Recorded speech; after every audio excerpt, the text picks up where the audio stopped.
El título de la palabra es Dios está contigo en el día del conflicto. Y dice así, capítulo 30, versículo 1 en adelante. Dice que Ezequías, el rey de Israel y Judá, se terminaron comenzar a celebrar la Pascua. Y había un detalle no menor por el cual dice que no se celebraba la Pascua, que era porque no había suficientes sacerdotes consagrados. O sea, es decir, había sacerdotes, pero no estaban consagrados. Y entonces había algo en el pueblo de Dios en ese tiempo que no se estaba cumpliendo. Evidentemente, yo leyendo un poco el contexto de todo esto, porque al leer la palabra yo empiezo a leer el contexto de por qué. ¿Por qué no había? ¿Por qué sucedía? ¿Por qué había ocurrido cosas? Y acá, por ejemplo, dice que él decidió celebrar la Pascua y le agradó a todo el pueblo, o sea, a toda la multitud. Habían tenido una reunión y habían determinado, y el rey dijo, vamos a celebrar la Pascua. Y hacía muchísimo tiempo que no se celebraba la Pascua. ¿Por qué? Porque el pueblo se había apartado de Dios. Y Ezequías era un rey que había comenzado su reinado. Cada rey, cada gobernante de Israel marcaba cómo iba a ser la vivencia, digamos, del pueblo de Dios. Entonces, si el rey decidía que iba a adorar a Dios, iba a servir a Dios, se iba a consagrar a Dios, entonces eso determinaba que todos se iban, o por lo menos la gran mayoría, y se iba a consagrar, iba a servir a Dios, iba a adorar a Dios. Porque entre todos los reyes que hubo en el pueblo de Dios, hubo algunos que fueron muy malos. Había algunos que literalmente se apartaron de Dios en pos de otros dioses a los cuales Dios le había dicho que no debían adorar, y literalmente ellos iban y adoraban. Otros, por ejemplo, traían los dioses, esto que no me sale el nombre ahora, pero que eran los dioses, que era similitud, dice que era como el dios que ellos construían, era como un buey de bronce. Y entonces el buey de bronce estaba como, no sé, medio parado, sentado, y las manos delante tenía como hacia adelante, y las manos son todo de bronce. Todo eso tenía como una fuente de bronce ahí, y abajo tenía un agujero donde hacían fuego. Y a ese dios Moloch, por ejemplo, algunos de los reyes que se apartaron en pos de ese dios, que eran dioses de los vecinos de Israel, entonces ellos, los que adoraban a ese dios Moloch, sacrificaban a sus hijos ahí, hacían fuego ahí y le ponían ahí en esa fuente rojo vivo. ¿Por qué? Porque el Dios de ellos le pedía ese sacrificio para darle lo que ellos le pedían. Y obviamente eso eran demonios. Los demonios piden sacrificio. Siempre piden sacrificio los demonios. El demonio siempre pide sangre, muerte. Eso es lo que el diablo siempre pide hasta hoy día. Vean que algunos que se consagran a las tinieblas, a los demonios, y adoran a los demonios, y van y le piden a los demonios, y muchas veces ellos reciben lo que van a pedir. ¿Pero por qué? Porque ellos hacen sacrificio, ofrecen sacrificio, sangre. El diablo siempre le pide sangre. Ofrecen sacrificios, y cuando más fuerte lo que ellos piden, es más sangre tienen que dar. Alguien se tiene que morir por ahí cerca. Un hijo, un hermano, un familiar, el padre, la hermana, el sobrino, alguien por ahí, un nieto, se tiene que morir porque si esa persona recibe lo que le está pidiendo a ese demonio, porque el diablo siempre pide sangre. Me contaba una mujer un día, una hermana, que dice que la suegra era o es, no sé todavía, adoradora de San la Muerte.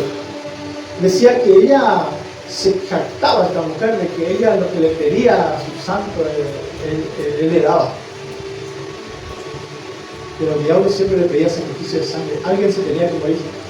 Y ella tenía bien en claro que cada vez que la suegra le pedía algo difícil al santo, alguien en la familia se moría. Algo pasaba. No es que literalmente ellos lo mataban, lo entregaba y después ya Dios lo buscaba y se lo llevaba.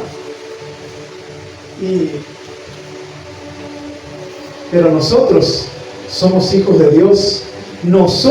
Inclusive hay gente que no entendió todavía bien hijo de quién es y va y todavía le pide al diablo cosas. Pero nosotros que somos hijos de Dios, hay alguien que dio su sangre por nosotros. Entonces el diablo va a venir y te va a pedir sangre también a vos porque te va a atacar. Pero ¿cuál es tu respuesta? La sangre de Cristo me cubre. La sangre de Cristo está sobre mi vida. La sangre de Cristo está sobre mi familia. La sangre de Cristo está sobre mis bienes, sobre mi economía, sobre mi familia, sobre mi casa. La sangre de Cristo es la que le frena al diablo. ¿Amén? ¿Lo sabía o no? Si no lo sabe, ahora ya lo sabe. Y dice que este rey se determinó que iban a hacer la Pascua.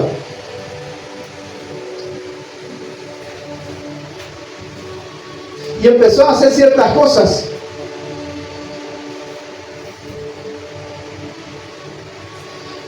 Capítulo 31 dice: hechas todas estas cosas, todos los de Israel que habían estado allí salieron por las ciudades de Judá y quebraron las estatuas y destruyeron las imágenes de acera y derribaron los lugares altos y los altares por todo Judá y Benjamín y también en Efraín y Manasés hasta acabarlo todo. Después se volvieron todos los hijos de Israel a sus ciudades, cada uno a su posesión. Y usted dice, ¿cómo? Se supone que en el pueblo de Dios no tenía que haber idolatría. Sin embargo dice que en todas las ciudades había idolatría. Había lugares altos eran un monte, una montaña, un cerro o algo así, donde ellos subían y ahí ofrecían sacrificio. Dioses de acera, que eran unos árboles frondosos, grandes, donde abajo de esos árboles ellos ofrecían sacrificio a los demonios. Idolatría. Y entonces dice que este rey, acá le salté yo les recomiendo que lea todo el capítulo 30, después 31. Acá donde dice que el rey mandó destruir todo.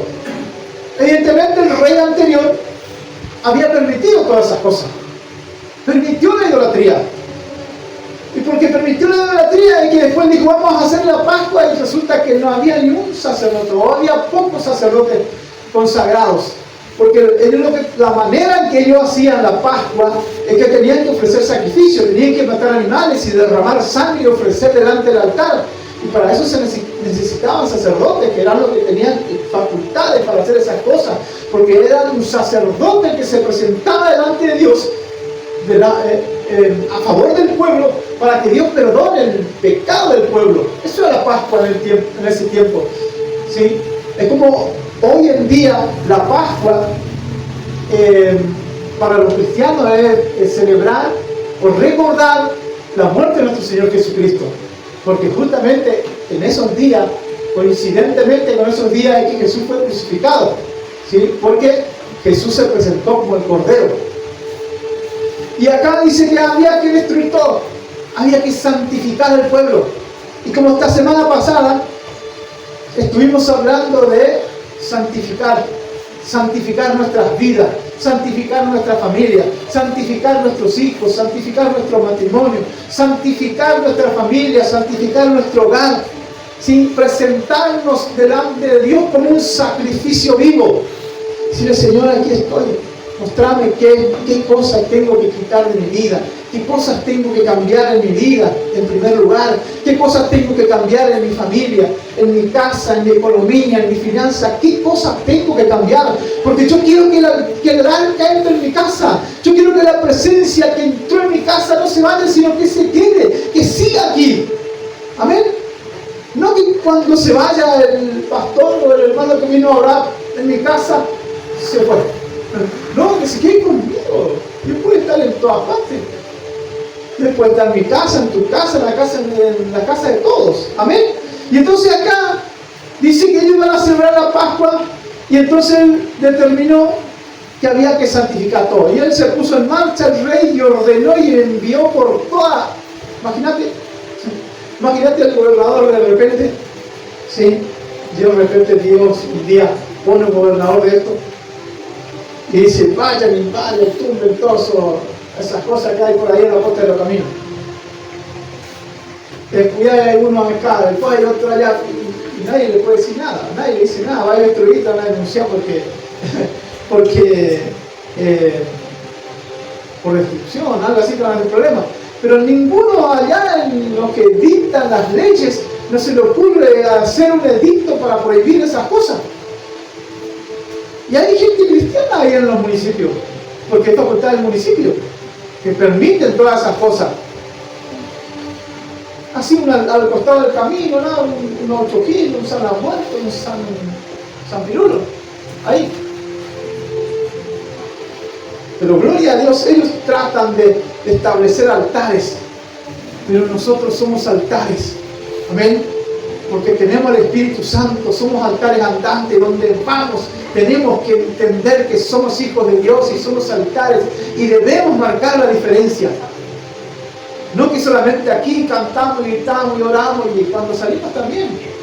No es que vamos a cantar y gritar por ahí también puede ser, pero marcar la diferencia en nuestras actitudes, en nuestra forma de vida, en nuestro estilo de vida. Amén. Hay que mirar un poco a ver cuáles son las idolatrías en nuestra vida. ¿Cuáles son las idolatrías que tenemos que destruir en nuestras vidas? Idolatría es algo que para nosotros es más importante que Dios. Eso es una idolatría. Idolatría, idolatrar, darle el primer lugar. A lo mejor no lo adorás como a Dios, pero sí cuando tenés que pesar entre Dios y eso, esto te pesa más. Y a Dios lo dejas en segundo lugar. ¿Cuál está en primer lugar en tu vida? ¿Está Dios o hay otra cosa? Entonces hay cosas que tenemos que despojarnos. Yo puedo empezar a nombrar un montón de cosas acá, pero yo sé que el Espíritu Santo ya te está diciendo, esto es lo que tienes que dejar. La ira, la contienda, la disensión también son ídolos. Los celos, maledicencia. ¿Qué será eso? Hablar mal de otro. ¿Sí? Hay alguno que le brota, ¿sí? y ¿sabe qué quiere decir bendecir? Bien, decir, hablar bien de alguien. Eso es bendecir, bendiga. Bendiga a otro. ¿Sí? Aunque no te haga enojar. A veces uno cae en ese error de maldecir acá a tu hijo, a tu pareja, a tu esposo, a tu esposa, así al que está cerca tuyo. Te enojás y le maldecís. Cambiar las palabras. ¿Sí?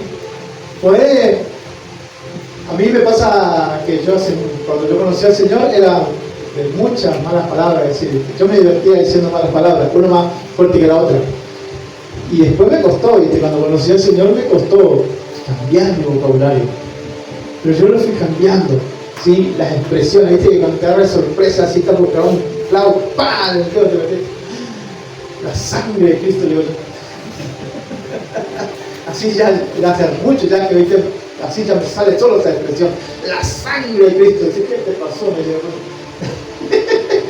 porque sabe que no es que estoy orando porque estoy diciendo así, sino es porque algo me pasó, ¿viste? Entonces yo, la sangre de Cristo. Y entonces esas son las expresiones, ¿viste? Que dejo salir, pero que cambié las palabras. Y dice que después de todo eso, el capítulo 32, sigo con el rey. Dice, después de estas cosas, capítulo 32, versículo 1,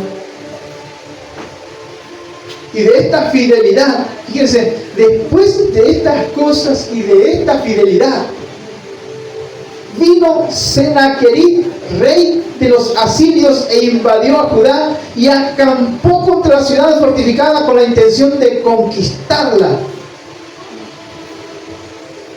Después de esta fidelidad, es como que ahora justo que te estás consagrando y ¿qué quiere decir? El rey Sennacherib era otro rey que quería invadir Israel.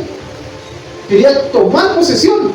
Por aquel tiempo se levantaban así reyes y se levantaban y empezaban a tomar ciudades, y este Sennacherib era un rey que quería tomar Jerusalén. Entonces dice que el primero sitió la ciudad. Él rodeó la ciudad para que nadie entre ni salga.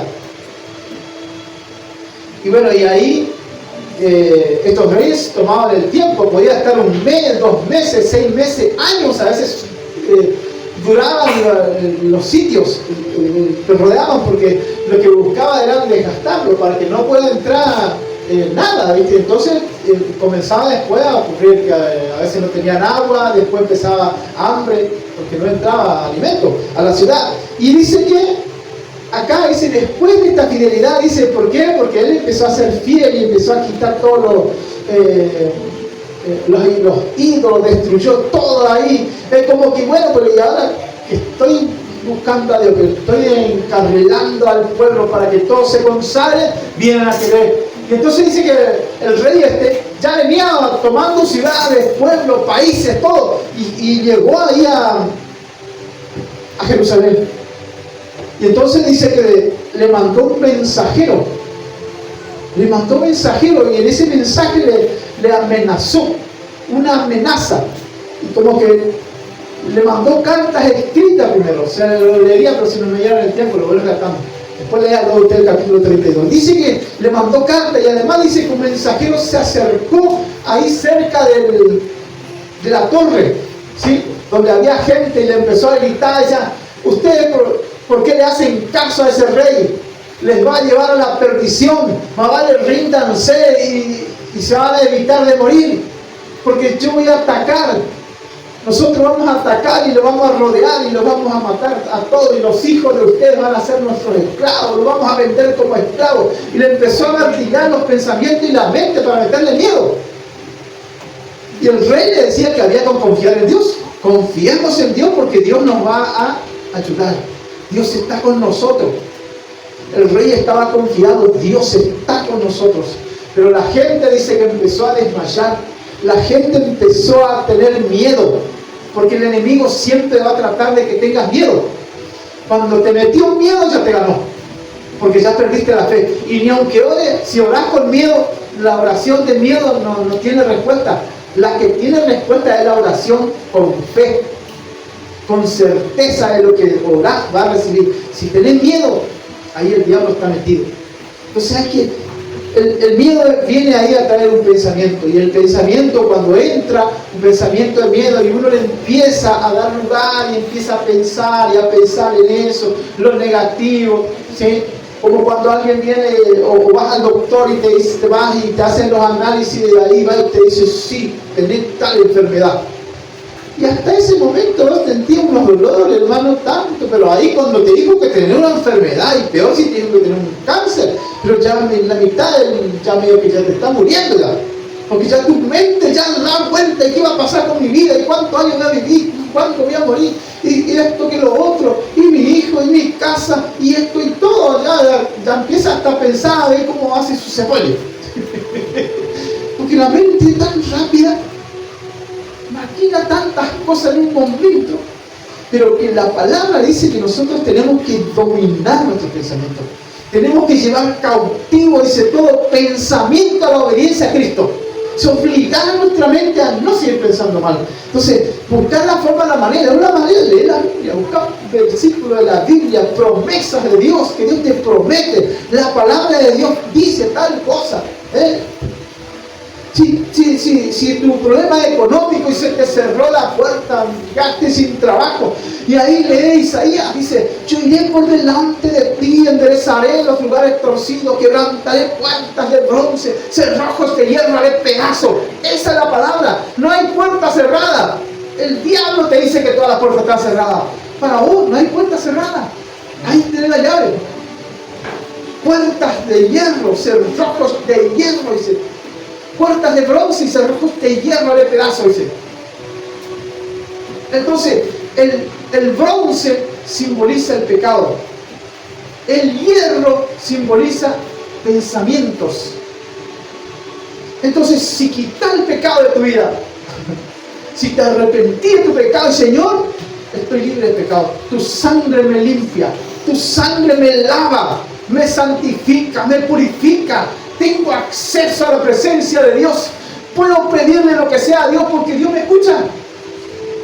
¿Dios me escucha? Dios me escucha, dice. El domingo pasado hablamos de esa palabra, Dios nos escucha. Aunque haya una sentencia de muerte, Dios nos escucha. Si oramos con un corazón sincero, contrito y humillado. Al rey, hablando del mensaje del domingo pasado, a un rey, el profeta le dijo: arregla tu casa porque vas a morir. Una sentencia de muerte. No era cualquiera el que le trajo la sentencia. El profeta le vino a avisar que Dios dijo que iba a morir. Y si Dios ya te dijo, ¿qué más? ¿A quién le va a hablar? Sin embargo, él le oró a Dios y dijo: Señor, tené misericordia. Y lloró, dice, ¿sí? Y se acongojó y le pidió a Dios misericordia. Y Dios le escuchó y le dijo al profeta que ya está por ver y le da otro mensaje. Y él le dijo: he aquí yo te sano. Y te doy y te añado 15 años más. Y no le escuchó. Dios le respondió y le dio 15. Y cuando ya el otro día ya estaba por morir. Entonces no hay sentencia segura. Si hay una sentencia de muerte, si hay una sentencia de lo que fuera sobre tu vida, misericordia, Dios. Misericordia, porque Dios escucha. Y entonces dice que el rey acá fue a la presencia de Dios. Y le dijo: Señor, mirá lo que están diciendo. Llegó la carta y le presentó a Dios y le dijo: Señor, acá están diciendo. Él no se hizo cargo que a él le estaban diciendo, porque realmente venía. ¿Ustedes creen que Dios le va a defender a ustedes? Así le decía el mensajero de Senaquerib. Acuérdense que nosotros saltamos tal ciudad que tenían tales dioses, tal ciudad tenía, no sé, tantos dioses y ninguno le defendió. ¿Ustedes creen que Jehová le va a defender? Están perdidos ustedes. Y entonces Ezequías fue y le dijo: Señor, esto están diciendo de vos. Esto están diciendo porque vos no nos vas a defender. Que van a entrar y nos van a destruir. Nuestros hijos van a ser sus esclavos. Eso están diciendo. Y dice que a la noche vino un ángel de Dios e hizo estrago ahí en el ejército de Senaquerib. Y se desconocieron entre ellos y se mataron entre ellos. Y dice que cuando escuchó el estrago, y ellos creían que Israel de repente le estaba atacando, y entre ellos no estaban desconocidos todos. Y dice que Senaquerib huyó, se fue, porque temió que lo maten. Y se volvió a su ciudad, y dice que fue y adoró a su Dios, y vino el hijo y le mató. Su propio hijo. Chao el rey. Ahí, porque se levantó en contra de Dios. Entonces, Dios nos defiende en el momento difícil. Dios sigue siendo el mismo. Él no ha cambiado, dice la palabra de Dios. La mano de Dios no se cortó. Él sigue tocando, bendiciendo. Los depósitos de Dios para el decir siguen estando ahí. ¿Qué es tu necesidad? ¿Cuál? Los depósitos de Dios, dice Deuteronomio capítulo 28. Dios tiene depósitos. Dice que Él abre sus depósitos y le da conforme a la necesidad de cada uno en su tiempo. En el depósito de Dios está tu necesidad. ¿Cuál es? Sí, la necesidad económica, una necesidad física, porque estás enfermo, una casa, ahí en el depósito de Dios está, ahí está tu casa, ahí está tu moto, ahí está tu camioneta, tu auto, ahí está tu trabajo, ahí está, en el depósito de Dios. Yo cuando hablo de esto digo: ¿cómo será el depósito de Dios? ¿No te imaginas? Ahí está todo, decía un pastor. Si no tenés una piedra, ahí está la piedra tuya en ese depósito. Dice que en los principios del 1900, cuando empezó un avivamiento en Azusa, dice que había gente que no venía a un lugar de oración, que no tenía pierna, y de repente se da cuenta que tenía dos piernas. Le faltaba un brazo y le crecía el brazo. Y ahí los depósitos de Dios estaban activos ahí. No importa. Solo tenés que creer. Amén. Solamente, digo Jesús. Cree solamente y verás la gloria de Dios. Amén. Diga conmigo, yo creo. ¿Creíste o que creíste que creía, no? Cuando decís yo creo, decirlo con fe, yo creo. Yo creo. Amén. Así Pedro no se cuida de decir que está ahí cerca tuyo. ¿Creo o no creo? Ay, ¿creo o no creo? Aleluya. Vamos a ponernos de pie, amén. Aleluya, yo creo que vamos a ver maravillas, nos vamos a maravillar de las cosas que vamos a ver, de la gloria de Dios. Dios se va a glorificar, amén. Aleluya. Vas a levantar tu mano. Señor Jesús, yo escuché tu palabra y creo en tu palabra. Yo sé que he fallado. Te pido perdón por mis pecados. Ten misericordia de mi vida. Tu palabra dice que tú escuchas a una oración con un corazón contrito y humillado. Perdóname, Dios. Ten misericordia. Que tu sangre me limpie de todo pecado, de toda maldad. En el nombre de Jesús, yo rompo toda opresión de mi vida. En el nombre de Jesús, me declaro libre. Me declaro libre. Me declaro libre. En el nombre de Jesús. Amén. Levante sus manos porque seguimos orando. Aleluya. Aleluya. Ya te pusiste a cuenta con el Señor, así que podés orar confiadamente. Padre, en el nombre de Jesús te bendecimos. Te damos la gloria a ti, Padre. La honra y la alabanza, Padre. Oro, Padre, en este momento, en este instante, Padre, por cada uno de los que hoy están aquí, Padre. En el nombre de Jesús rompemos ataduras, quebrantamos cadenas, quebrantamos toda obra de maldad, toda obra de las tinieblas, Padre. Todo aquel que vino enfermo, sea libre, sea sano en el nombre de Jesús. Que sea sano en el nombre de Jesús. Sano en el nombre de Jesús. Recibe tu milagro, recibe sanidad, recibe en el nombre de Jesús. Padre, ato todo espíritu del diablo, todo espíritu de las tinieblas, Padre, sean atados, amarrados, expulsados en el nombre de Jesús a lugares secos, a lugares secos, a lugares secos. Allí mismo te mando en el nombre de Jesús. Rompo en el nombre de Jesús, rompo toda opresión del diablo, quebranto en el nombre de Jesús. Ahora ato todo espíritu de curanderismo, todo espíritu de hechicería. Suelta ahora, suelta en el nombre de Jesús. Suelta ahora todo espíritu del diablo, todo espíritu del gaucho gil, de San la muerte. Suelta.